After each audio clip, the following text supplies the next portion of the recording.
grupo de estudos, política e tributação, como vocês já sabem, aspectos processuais e materiais, está tendo hoje o prazer de dar continuidade ao que nós estamos fazendo com um colega aqui da Justiça Federal, o Dr. Francisco Alves dos Santos Júnior.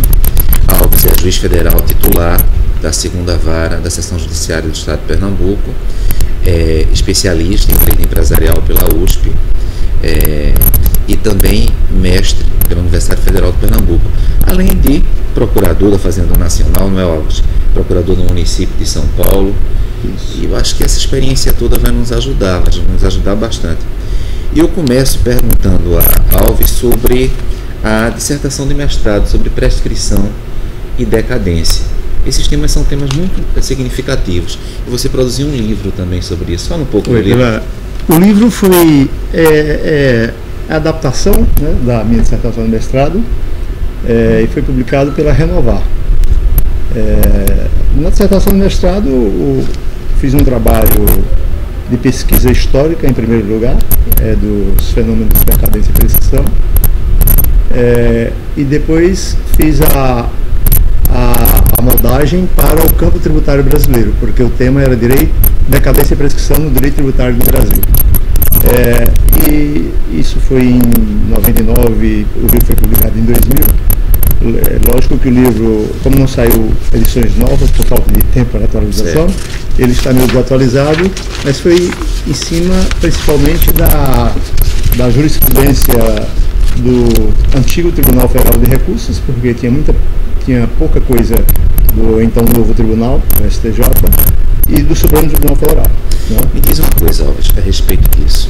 Normalmente, quer dizer, na doutrina mais tradicional, se diz que a decadência atinge o próprio direito material, a dívida, e a prescrição atinge a responsabilidade pela dívida. Então se faz a prescrição quanto ao direito de ação e a decadência quanto ao direito material. Mas parece que no direito tributário, tem lá um dispositivo no Código Tributário que coloca tanto a prescrição quanto a decadência como hipótese de extinção do crédito. Exatamente. Isso interferiu no teu trabalho? Sim, o meu trabalho tem um capítulozinho sobre isso. Já existiam juristas da área privada, do direito civil, antes mesmo do novo Código Civil, que sustentavam a tese mais avançada. Eles já sustentavam que a prescrição, finalisticamente, tinha o mesmo resultado da decadência, porque ela terminava atingindo não o direito de ação, como se falava naquela época, mas finalisticamente o próprio direito. Sim. Tanto que, se fosse reconhecida a prescrição em uma sentença, a parte autora poderia propor uma ação pedindo o mesmo direito. Então não atingiu o direito de ação. Agora, fatalmente, aquela nova ação seria indeferida, tendo em vista a coisa julgada, onde foi reconhecida a prescrição. Esses autores demonstravam, os civilistas da época já demonstravam que a prescrição não atingia o direito de ação como estava no Código Civil anterior, atingia já a própria pretensão. E depois veio o novo Código apenas já adotando essas novas teses, né? Isso, que a prescrição atinge não o direito de ação, mas a pretensão. Isso traz um efeito concreto importante, penso eu, veja se concorda. Sim, e o direito tributário, sim, o direito tributário já foi bem mais avançado, onde ele já deu essa força à prescrição. Onde ele, lá no artigo próprio, se não me engano, 156, nos incisos dele, diz que a prescrição extingue o próprio direito. E isso tem uma repercussão importante, porque pelos mais tradicionais, doutrinadores mais tradicionais, quando um direito está caduco e a pessoa paga o tributo e houve a decadência, tem condições de buscar de volta aquilo que pagou. E, pelos mais tradicionais, se houve apenas a prescrição e a pessoa paga o tributo, não teria direito de buscar de volta o que pagou. Contudo, já há várias jurisprudências dizendo que também na prescrição tem direito de buscar. No direito tributário, essa problemática sempre foi enfrentada claramente pela jurisprudência. A jurisprudência sempre entendeu que a Fazenda Pública não pode receber crédito prescrito. Se ela recebe e por engano o contribuinte paga, o contribuinte tem direito posteriormente de repetir, de pedir a restituição. Buscar de volta o valor. Isso. Perfeito. por conta desse dispositivo do Código Tributário. Do Código Tributário, que coloca a prescrição e a decadência como hipótese de extinção do crédito. Extinção do próprio crédito, exatamente. Lembrando que o próprio Código de Processo Civil atual, ele coloca como hipótese de extinção do processo com resolução do mérito, a decadência e a prescrição. A decadência e a prescrição. O Código de 73 já dizia isso também, né? Perfeitamente. Isso é a redação originária de 73. Exato, que ainda está em vigor. Ainda está em vigor, exatamente. Bom, mas você tem 4 livros, né, Alves? Quer dizer, diz respeito à decadência e prescrição no direito tributário do Brasil, isso, sobre o qual nós estamos conversando um pouco. Mas você também tem um curso de direito financeiro e um direito tributário do Brasil. Eu tenho um outro chamado Finanças Públicas, né? Orçamento e Direito Financeiro. Né? E o direito tributário só o primeiro volume, aspectos gerais, direito tributário do Brasil, aspectos estruturais do sistema. Exatamente. Bom, aí eu te pergunto o seguinte, atualmente no Brasil há uma grande discussão a respeito de ajuste fiscal. Então se fala em ajuste fiscal, e se não houver o ajuste fiscal, deve haver o corte de gastos. Fala um pouquinho do orçamento. Como é que o orçamento no Brasil, orçamento da Seguridade Social, orçamento fiscal, investimento, como você vê isso? Nesse meu livro, Finanças Públicas, Orçamento Público e Direito Financeiro, eu me preocupei muito com essa parte de como se estrutura o orçamento público, que é pouco discutido na doutrina. Desde a elaboração do projeto até a concretização do projeto em lei. Né? E a lei, depois da lei de responsabilidade fiscal, principalmente, esse problema do equilíbrio fiscal ficou bem patente, de forma tal que o parlamento não pode sequer aprovar o projeto se esse equilíbrio for desrespeitado. Né? Ele tem que fazer a adaptação. E para que isso seja evitado, o Executivo saiu uma legislação que cria uma superestrutura dentro do orçamento do Ministério do Planejamento e Gestão, onde lá se elabora o orçamento, buscando o projeto, na verdade, o projeto do Executivo, buscando observar esse tema que é importantíssimo nos países que querem um equilíbrio, melhor dizendo, que o orçamento seja equilibrado.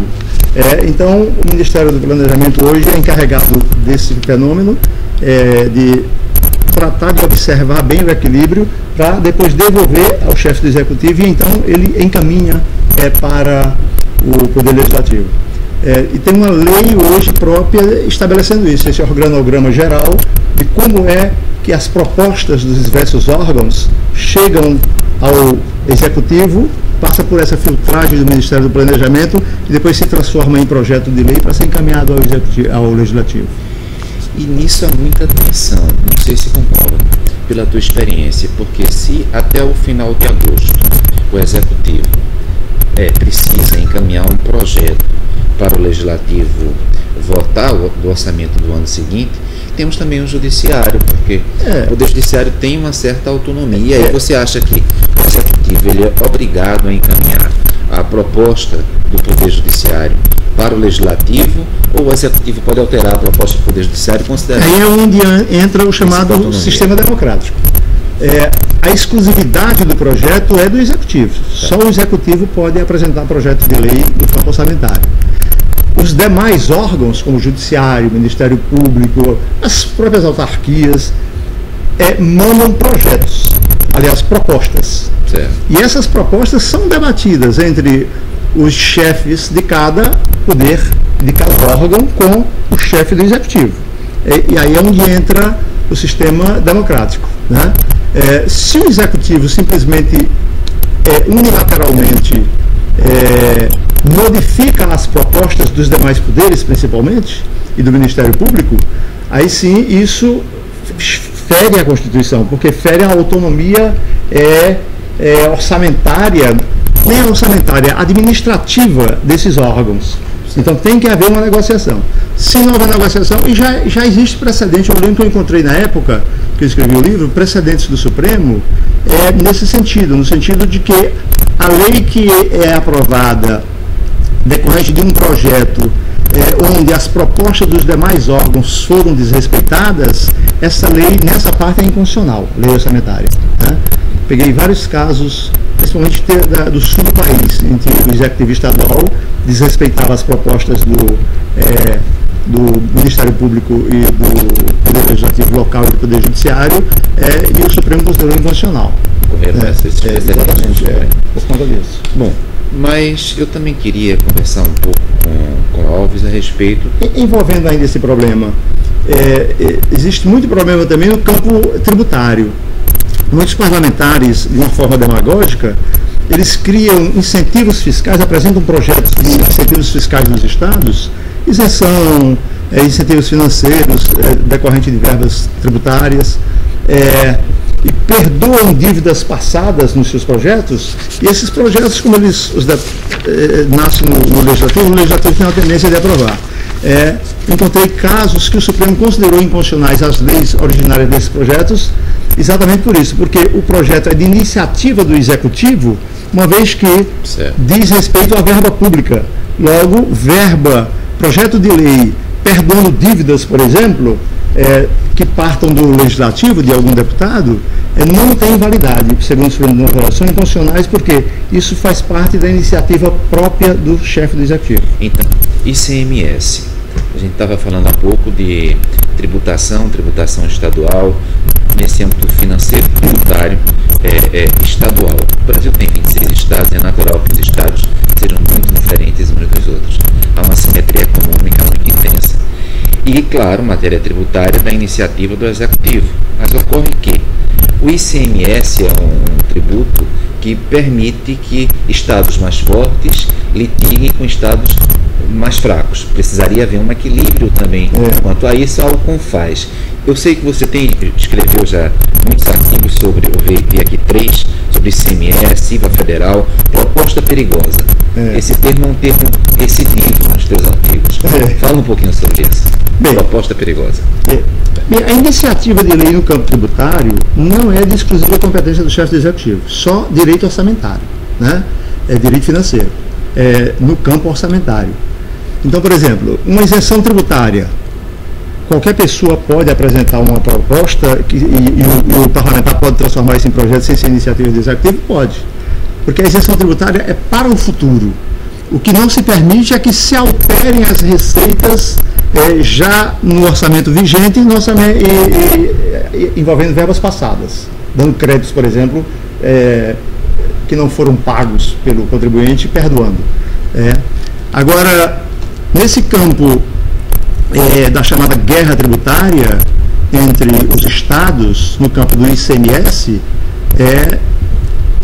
sempre que o estado prejudicado leva a causa ao Supremo, é vencedor. O Supremo considera inconstitucional leis que concedam benefícios fiscais ou isenções fiscais ou incentivos financeiros se utilizando de verbas do ICMS unilateralmente por algum estado. Porque nós sabemos, né, que desde a emenda constitucional 8 de 65 que se criou o sistema tributário do campo do ICMS, onde os estados unilateralmente não podem conceder esse tipo de desoneração tributária no campo desse imposto unilateralmente. Eles precisam se reunir, todos os estados, para firmarem um convênio onde os estados ficam autorizados a conceder determinada isenção, determinado benefício fiscal no campo do ICMS ou mesmo financeiro, se utilizando o dinheiro do ICMS. Quando o estado faz isso unilateralmente, a lei dele é inconstitucional. O Supremo reiteradamente tem decidido nesse sentido. Vamos falar um pouquinho sobre isso, então. Então, a emenda 1865, ela deu a estrutura... É 8, né? A 18. É 18, desculpa. Aí ela deu a estrutura que o direito tributário até hoje possui, 65, é antigo. Aí, no início dos anos 70, veio uma lei complementar sobre o CONFAS. Já deu tempo de alguma maneira, os estados só fornecerem benefícios, isenções de ICM, atualmente ICMS, através da liberação conjunta, mas os estados insistem em não fazer assim. quê? Você que estudou em São Paulo, que está em Pernambuco há tanto tempo. Porque os estados, a ideia deles é atrair empreendimentos para o seu território. E os empreendedores negociam com o Estado antes de virem para o Estado, buscando alguma forma de incentivo para se estabelecer naquele Estado. Então, os estados muito ricos têm uma tendência de atrair mais empreendimentos, porque tem melhores estradas, né? Tem melhores aeroportos, melhores portos para embarque e desembarque de mercadorias. Então, os estados mais pobres, eles ficam prejudicados nesse campo econômico, né, de atrair empreendimentos. Então, eles têm uma tendência de criarem unilateralmente incentivos na área do único imposto mais forte deles, que é o ICMS. Então, quando eles fazem isso, eles se chocam então aí com o sistema constitucional, que exige que ele só poderia conceder qualquer tipo de benefício através de uma reunião, de uma autorização de todos os estados, que essa autorização é dada no sistema atual através de um convênio, né? E aí, então, é um problema político-econômico, até administrativo. Esse sistema termina beneficiando os estados que já são mais ricos, que já são mais economicamente fortes, né? E prejudica os estados mais simples. Interessante notar que o ICMS... E é por isso que, na maioria dos países, não existe esse tipo de imposto. Esse tipo de imposto não é das unidades federadas, ele é federal, né? É o IVA, né? Onde ele incorpora tanto seria o nosso atual ICMS como IPI e ISS, né? E aí a unidade central da federação é que faria a distribuição das receitas, ou o próprio sistema já estabeleceria como a receita seria distribuída. Então, você tem esse artigo sobre o ICMS e o IVA federal. Então, o IVA pode ser de produto, de mercadoria e de serviço. Então, o IVA iria substituir, se viesse, ou poderia substituir o ICMS, o ISS. O IPI e o ISS. Aí eu te pergunto, o ICMS é o principal imposto estadual. Os estados precisam ter autonomia. É por isso que eu coloquei que era uma proposta perigosa para os estados, né? Porque seria a retirada das receitas, das principais receitas dos estados para a União. Então, mas aí, nesse novo sistema, deveria garantir a manutenção das receitas dos estados. Agora, para evitar... Por repasse? Por repasse. Agora, para evitar, e serviria para evitar toda essa guerra que existe hoje entre os estados. Então, o ente federal arrecadaria isonomicamente e faria a distribuição de acordo, claro, aí a legislação própria iria estabelecer, né, com a população, com o tamanho do estado, com a receita que ele tinha com o seu antigo ICMS, e os estados deveriam a base... Os estados deveriam apenas o poder de tributar, né? O poder de tributar passaria para a União. Né? Isso não enfraqueceria os governadores, os estados? Claro, que politicamente os governadores perdem poder, né? Até economicamente eles perdem poder. Mas é para melhorar o sistema, porque haveria menos custos para os contribuintes, né? Os especialistas mostram isso. Os contribuintes teriam menos encargos na burocracia do controle desses impostos, né? Nós transformaríamos 3 impostos em um só. Então, o controle para o administrado, para o contribuinte, seria bem menor o custo. De alguma maneira, o Simples Nacional já faz isso? Reúne vários impostos em um só? Eu acho que sim. O Simples Nacional é inconstitucional. Não é visto, né? Realmente resolve essa parte, a parte menor da economia, né? Porque é só para pequenos contribuintes. Exatamente. Bom, mas pode-se dizer, mas o que a Justiça Federal tem a ver com o ICMS? Eu lembro que bem recentemente o plenário do Supremo Tribunal Federal, algo bem recente, eu tenho aqui alguns decretos extraordinários, o 2407/85 em Minas Gerais e o 2407/85, que tratava daquele assunto tão repetido da exclusão ou inclusão do ICMS na base de cálculo da COFINS. O que é que você pensa a respeito disso? Só para explicar um pouco ao pessoal que está nos assistindo, a questão, basicamente, eu vou tentar resumir, você me corrija. É a seguinte: por um lado, se diz que não deve haver incidência de tributo sobre o tributo. Por outro lado, se diz que o ICMS faz parte do preço da mercadoria. E se o ICMS faz parte do preço da mercadoria, faria parte do faturamento da empresa. e a COFINS, a Contribuição para o Financiamento da Seguridade Social, incidindo sobre faturamento, deveria incidir sobre todo o preço da mercadoria, sobre todo o faturamento e, portanto, inclusive o ICMS que faz parte do preço. Essa questão foi muito discutida. O que é que você pensa a respeito? Bem, a COFINS, nessa época, incidia sobre o faturamento. Certo.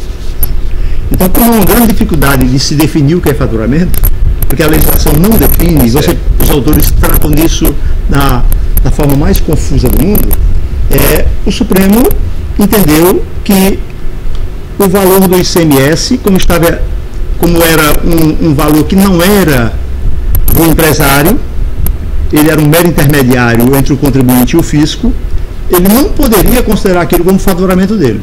E aí então mandou excluir da base de cálculo da COFINS o valor do ICMS, porque a COFINS incidia só sobre o faturamento. Mas agora a COFINS não incide mais sobre o faturamento. A COFINS agora incide sobre a receita bruta total, da mesma forma que a contribuição ao PIS, sobre a receita bruta total. E aí você vai verificar o que é receita bruta. Então, a receita bruta está bem definida lá na legislação do imposto de renda, no velho Decreto-Lei 1598, de 77. E quando você vai ler o que é receita bruta, eu até mudei minha sentença agora, viu? Quando você vai ler o que é receita bruta, é tudo, menos vendas canceladas, impostos indiretos que não são cobrados destacadamente. Então o IPI, por exemplo, é cobrado destacadamente. Certo. Então ele entra na receita bruta. Mas o ICMS ele não é cobrado destacadamente na nota fiscal. Ele já está incluso no preço. Logo, ele não faz parte da receita bruta. Tá certo? Então, como ele já não faz mais parte da receita bruta, ele não precisa mais ser excluído da base de cálculo da COFINS. Por isso que eu modifiquei, mesmo tendo em vista essa jurisprudência do Supremo Tribunal Federal, nas minhas novas sentenças, eu já estou julgando improcedente os mandados de segurança e as ações que os empresários estão entrando, as empresas, para mandar excluir o valor do ICMS da base de cálculo da COFINS, porque, a não ser que o contador dele esteja errando, porque já não é mais para estar na base de cálculo, porque não faz parte da receita bruta. Isso é importante. Entendeu? Eu explico muito isso bem na sentença, de uma forma até didática, porque é um assunto bem interessante e que eu acho que nem o Supremo Tribunal já percebeu ainda. E é interessante pelo seguinte, talvez ainda haja tempo, se for o caso, do Supremo tomar...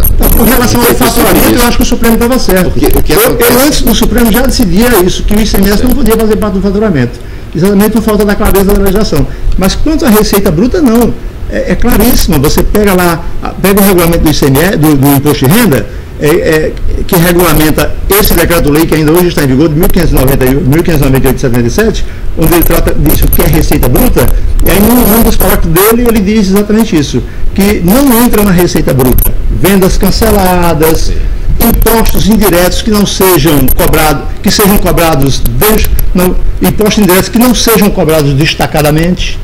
E o ICMS ele não é cobrado destacadamente, ele é indicado na nota fiscal para mero controle do fisco, porque ele já faz parte do preço, é calculado por dentro. O IPI é calculado por fora, não é isso? E eu queria enfatizar um ponto a respeito disso, porque essa decisão do Supremo que diz que o ICMS não pode ser incluído na base de cálculo da COFINS, sob pena de violar o artigo 195b da Constituição, foi tomada em um recurso extraordinário sem repercussão geral. E note que há um recurso extraordinário com repercussão geral proveniente do Paraná sobre tema idêntico.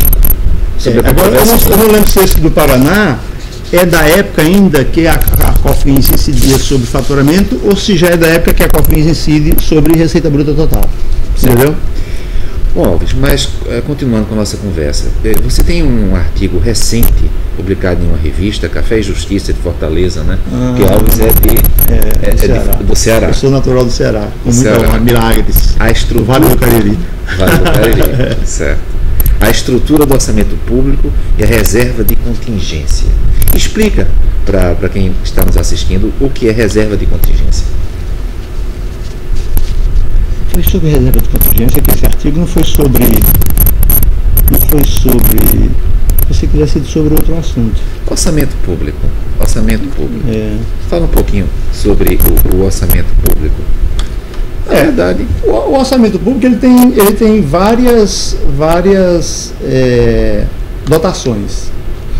Essa dotação reserva de contingência é relativamente nova, de forma destacada, uma exigência, principalmente depois da lei da responsabilidade fiscal. Exato, certo. Uma dotação orçamentária que a Fazenda Pública deve ter no seu orçamento para fazer frente a contingências não previstas ou fatos de difícil previsão no decorrer do exercício, né?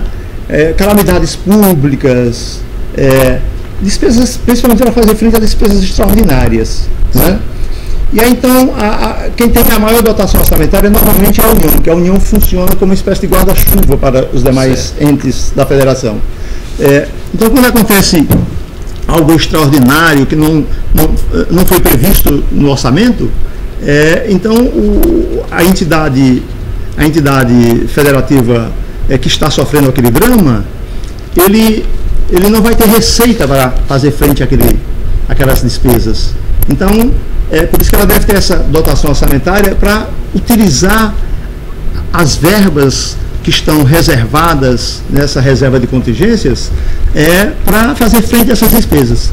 Então, quando é um município, um estado, normalmente eles não têm o suficiente. Então, eles buscam auxílio na União. Certo. É claro, a União é uma decisão política. Ela vai decidir politicamente se deve transferir isso ou não. Quando ela transfere, normalmente ela deve tirar o dinheiro dessa dotação orçamentária, reserva de contingências, e ela faz através de um fenômeno chamado, por isso que eu pensei que o número é esse, transferências voluntárias. Certo. Né?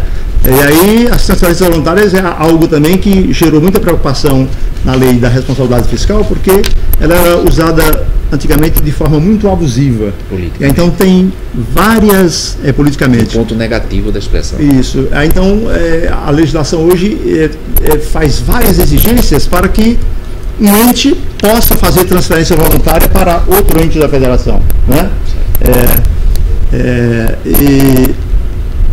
Então essa parte hoje está bem resolvida no orçamento público brasileiro, em nível de legislação. E em nível de prática também, isso tem sido observado bastante. Eu tenho acompanhado decisões dos tribunais de contas envolvendo isso, e eles são bem rigorosos nessa parte, né? Então, nós estamos na Justiça Federal, e grande parte da Justiça Federal hoje em dia, Alves é um juiz como eu, que já está há muito tempo na Justiça Federal, mas provavelmente concorde, está com juizados especiais. E os juizados especiais, em 70% ou 80%, posso até estar errado, sendo amistoso, diz respeito à matéria previdenciária, matéria de seguridade social. E no Brasil discute-se muito a questão do assistencialismo. Então, só lembrando, a Seguridade Social atualmente no Brasil envolve a previdência pública, onde a pessoa paga e recebe porque pagou, a saúde pública e também a assistência social, né? Onde a pessoa não pode pagar e aí ela vai receber um benefício. LOAS, por exemplo.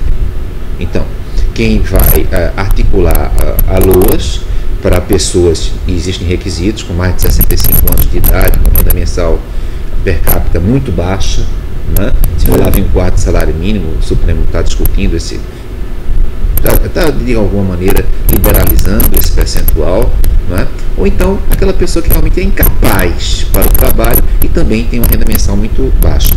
E Alves tem um artigo aqui sobre a natureza jurídica das contribuições da Seguridade Social, porque, como disse o Alves, não se pode falar em despesa se não houver uma receita correspondente. Fala um pouco sobre as contribuições da Seguridade Social. Foi publicado no informativo Consulex. Você chegou a publicar? Faz muito tempo. Faz algum tempo, sim. Eu acho que logo que saiu a Constituição. Porque antes da Constituição de 88, tinha uma discussão se a contribuição previdenciária tinha natureza tributária ou não. O Supremo vacilou bastante. Bastava uma mudançazinha, ele dizia, passou a não ter natureza tributária na Constituição. Ou tem natureza tributária. Então, o próprio Supremo vacilava muito. Aí a Constituição de 88 veio e tratou das contribuições da Seguridade Social, entre as quais as previdenciárias, num capítulo à parte, numa seção à parte da Constituição, fora do sistema tributário. Dando a entender que tinha adotado a tese, que era a última adotada antes da Constituição de 88 pelo Supremo, que não tinha natureza tributária. Mas aí, por surpresa geral, quando chegou o assunto ao Supremo, o Supremo entendeu que todas as contribuições têm natureza tributária depois da Constituição de 88. Então, hoje, sem dúvida nenhuma, segundo o Supremo Tribunal Federal, todas as contribuições, não só as previdenciárias, têm natureza tributária. Em razão do tempo, nós vamos parar esse bloco e no próximo bloco, Alves, você vai falar um pouco do blog excelente. Você tem um blog excelente que traz decisões sobre as mais variadas questões relativas à Justiça Federal, ao direito tributário. Então esse é o primeiro ponto que a gente vai retomar no próximo bloco, a questão do blog do Francisco Alves. E um outro ponto, que é uma questão que eu deixo em aberto, fala-se tão mal dos tributos, mas o regime jurídico tributário, ele é mais rigoroso do que o regime jurídico não tributário. Será que é assim? Será que não é? No próximo bloco a gente continua. Ótimo. Eu queria água.